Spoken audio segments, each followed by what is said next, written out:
কিছু কিছু মানুষ থাকে যাদের পৃথিবীতে বেঁচে থাকার কোনো যোগ্যতাই নেই। তো মানুষ না, মানুষ বলাটা ভুল, মানুষ বললে মানুষের অপমান। তো তারা পশুর মতো আচরণ করে, তো তাদেরকে কেমন কি নাম দেওয়া যায় তোমরা কমেন্ট করে জানাও। তো আমি কেউ না এর বিচার করার জন্য যে পৃথিবীতে বেঁচে থাকার যোগ্য কিনা, এই জন্য নারায়ণ আছে। তবুও অনেক সময় থাকতে পারি না, তো কথাগুলো বেরিয়ে আসে, ওই কারণে আর কি বলা। তো কি হলো না হলো সবটাই তোমাদের সঙ্গে শেয়ার করব। আর আজকে সকালের থেকে একটু ওয়েদার খারাপ, মানে একদম মেঘলা মেঘলা করছে। তো ভাবলাম যে একটু আজকে খিচুড়ি রান্না করব। তো সেই পুরো ভিডিওটা তোমাদের সঙ্গে আজকে শেয়ার করব, রান্না বান্না কাজকর্ম খাওয়া দাওয়া সব কিছু শেয়ার করব। তো তার আগে সকালবেলা উঠে আগে একটু চা খেয়ে নিই। তো এই যে দুজনের জন্য একটু চা করে নিয়েছি, লিকার চা, একটু এই ক্রিম বিস্কুট। তো খাওয়া দাওয়া করে চাটা খেয়ে তারপরে কাজবাজ সারবো। তো আজকে পুরো দিনের ভিডিওটা তোমাদের সঙ্গে শেয়ার করব। Hi everyone, good morning. তো সকালবেলায় এই যে চা নিয়ে বসে গিয়েছি।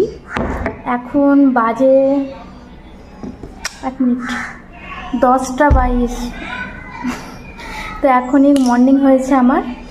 হাজব্যান্ড উঠেছে অনেক সকালে। তো এই যে সকালবেলা উঠে আগে চা নিয়ে বসেছি, একটু লিকার চা করেছি আজকে, দেখা যাচ্ছে এই যে।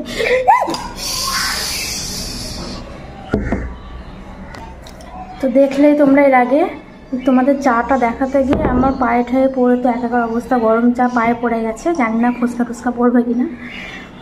কী করতে হচ্ছে তোমাদের জন্য আমাকে বাবা, তবুও আমার সাবস্ক্রাইব নাই, ফলোয়ার্স নাই, ভিউজ নাই, লাইক নাই, কমেন্ট নাই, শেয়ার নাই, কিচ্ছু নাই। অথচ আমি তোমাদের জন্য করেই যাচ্ছি এত কিছু। যাই হোক, বাদ দেওয়া সব কথা, নাই হবে একদিন। চেষ্টা তো করি, না হয় না হবে, দেখা যাবে। তো এই যে চা করেছি আর এই যে ক্রিম বিস্কুট নিয়েছি। এই বিস্কুটটা আমার অনেক পছন্দের।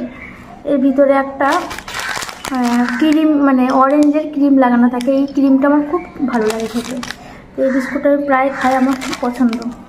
তো সকালবেলা লিকার চা দিয়ে এই ক্রিম বিস্কুট কে খাই, আমি খাই, আর কেউ খাই না। তো আজকে তোমাদের সঙ্গে কিছু রান্নার ভিডিও শেয়ার করব।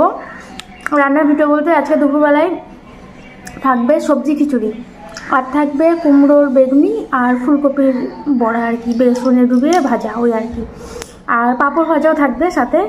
তো এই আজকে ভিডিওগুলো শেয়ার করবো। আজকে সারা দিনের পুরো ভিডিওটা তোমাদের সঙ্গে শেয়ার করবো। আমি কি করছি না করছি, কি খাচ্ছি, কি কোথায় যাচ্ছি, যা মানে অনেক অনেক অনেক কিছু তোমাদের সঙ্গে আজকে শেয়ার করবো। তো আগে চাটা খেয়ে নিই, তারপর আমার কাজে আমি লেগে যাবো, ঠিক আছে? তোমরা দেখতে থাকো ভিডিওটা। আবার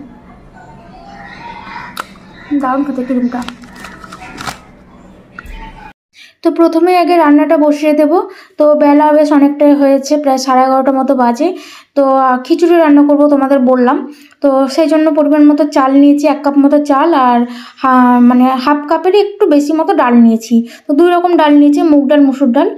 তো এবার চালটালগুলো সুন্দর করে ধুয়ে আমি রেখে দিয়েছিলাম, আর এদিকে সবজিও কেটে নিয়েছি।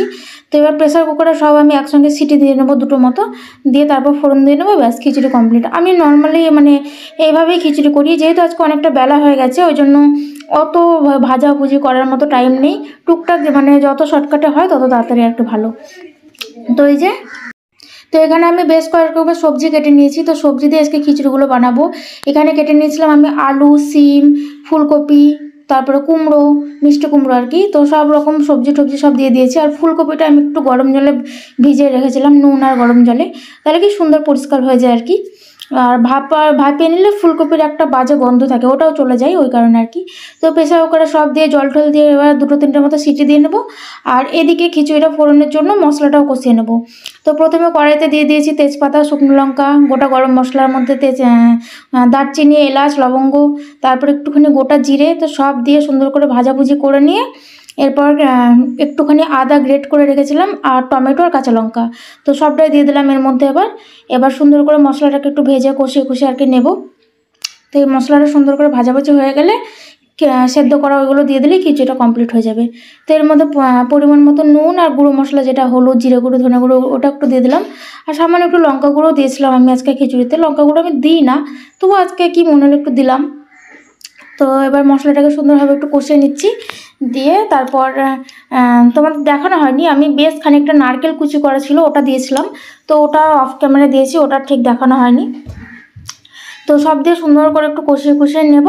তারপরে যে সেদ্ধ করা যে চাল ডাল সব কিছু যেটা আছে, তো সেটা দিয়ে দেবো, ব্যাস। তাহলে খিচুড়ি কমপ্লিট হয়ে যাবে। আর এদিকে আমি বড়া করব বেসনের, মানে কুমড়োর বড়া, তারপরে ফুলকপির, এগুলো করব আর পাঁপড় ভাজবো। তো ওই বড়াগুলো করার জন্য আমি একটা ব্যাটার তৈরি করে নিচ্ছি। তো বেসন দিয়েছি, সামান্য একটু লবণ, আর একটু দিয়েছি চালের গুঁড়ো। চালের গুঁড়ো দিলে বেশ মুচমুচে হয়, বড়াটা বেশ ভালো লাগে খেতে। একটু কালো জিরে দিলে বেশ ভালো হতো, কিন্তু কালো জিরে এই মুহূর্তে আমার কাছে নেই। তো জল দিয়ে সুন্দর করে এটাকে মাখিয়ে নেব, ব্যাটারটাকে তৈরি করে নেব। তো এই যে সুন্দর করে ব্যাটারটা আমার মাখানো হয়ে গেছে। তো তোমাদের বলি যে পৃথিবীতে কিছু কিছু মানুষ আছে যাদের মানে বেঁচে থাকার কোনো যোগ্যতাই নেই, তবুও তারা আছে, জানি না কেন কিভাবে এই আর কি। তো যোগ্যতা নেই বলতে গেলে এটা আমি কেউ না এটা বলার মতো, আমি বা তোমরা কেউই না। এটার জন্য তো নারায়ণ আছে এর বিচার করার জন্য। তো একদিন অবশ্যই এদের বিচার হবে। হ্যাঁ, সেটা এখানে না হোক, অন্য জায়গাতে গিয়েও হবে।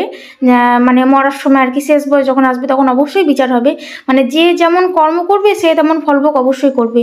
মানে এই পৃথিবীটা এমন একটা জায়গা, মানে এখানে কোনো কিছুর মাপ নেই, কোনো ক্ষমা নেই। হ্যাঁ, কোনো দোষের, কোনো ভুলের কোনো ক্ষমা নেই। এখানে সব কিছু তাদের বিচার হয়। তো যে যেমন করবে তার তেমন হবে, মানে কর্মফল ভোগ করবে। তো আমিও যেমন কর্ম করব অবশ্যই আমিও ভোগ করব। এই জন্য মানে চেষ্টা করি যে একটু ভালো কর্ম করার জন্য। আর পৃথিবীতে জানো তো যে মানে অস্ত্রের আঘাতের চেয়েও না মুখের কথার আঘাত অত্যন্ত বেশি, মানে বেশি ক্ষত হয় তাতে আর কি, মুখের কথা। তো নিজেকে চেষ্টা করি যে কন্ট্রোলে রাখার মুখটা, যে কাউকে কোনো রকম আঘাত দিয়ে কথা বলবো না। হ্যাঁ, অনেক চেষ্টা করি, অনেক মানে চেষ্টা করি বলতে কি আমি এটা করিও, মানে বলতে চাই না, কিন্তু এক এক সময় না পারি না, তখন ভেতর থেকে বেরিয়ে আসে, তখন আর মানে পাপ পুণ্যের ব্যাপারটা আর ভাবি না, তখন বলে ফেলি। তো তবুও নিজেকে কন্ট্রোলে রাখার চেষ্টা করি। আর কিছু কিছু মানুষ আছে, তারা যদি নিজেদেরকে কন্ট্রোল করতে পারে তারা তাও করে না। তারা এত নোংরাভাবে, এত বাজেভাবে সব মন্তব্য করে, এত এত বাজে কথা বলে। তো জানি না তাদের কোনো পাপ পুণ্যের ভয় আছে কিনা, তাদের ভগবান তার মানে কিনা জানি না। তো এরা যে এই সমস্ত কথা বলে যে কি করে, মানে কি মানে আনন্দ পায় বুঝি না। তো কাউকে যদি দু চার মারা হয় না, তবুও কিন্তু ভুলে যায় মানুষ আঘাতটা। কিন্তু মুখের কথা এতটাই খারাপ, সারাটা জীবন ভোলা যায় না, এমন মুখের কথা মানে কিছু কিছু মানুষের বেরোয়। ওদের কথা না শেষ নিঃশ্বাস পর্যন্ত ভোলা যায় না। তো আমি যদি ভুলেও যাই, ভগবান কিন্তু ভোলে না, সে কিন্তু মনেই রাখে। হ্যাঁ, তো তার বিচার ঠিকই হবে একদিন। তো সবই ভগবানের ওপর ছেড়ে দিয়ে নিজের কর্ম নিজে করছি, নিজে সংসার করছি, মানে চলে যাচ্ছে আর কি জীবন, এই আর কি। তো এই যে রান্নাবান্না তোমাদের সঙ্গে বক বক করতে করতে আমার শেষ হয়ে গেছে। তো খিচুড়িও কমপ্লিট, এদিকে ভাজাভুজিও কমপ্লিট। এরপরে লাস্ট ফিনিশিং, এই যে পাঁপড় ভেজে নিচ্ছি, সাবুর পাঁপড়। তো এটা কলকাতা থেকে আসার সময় নিয়ে এসেছিলাম, এই 3টেই বেঁচেছিল, এটা আজকে ভেজে নিচ্ছি, ব্যাস শেষ। তো এই ছিল এই ভিডিওটা কেমন লাগলো জানাবে, ভালো লাগলে লাইক কমেন্ট শেয়ার করবে। তো তোমরা সবাই ভালো থাকবে, আমাদেরকেও ভালো রাখার চেষ্টা করবে, মুখের কথা কন্ট্রোলে রাখবে, ঠিক আছে? টাটা।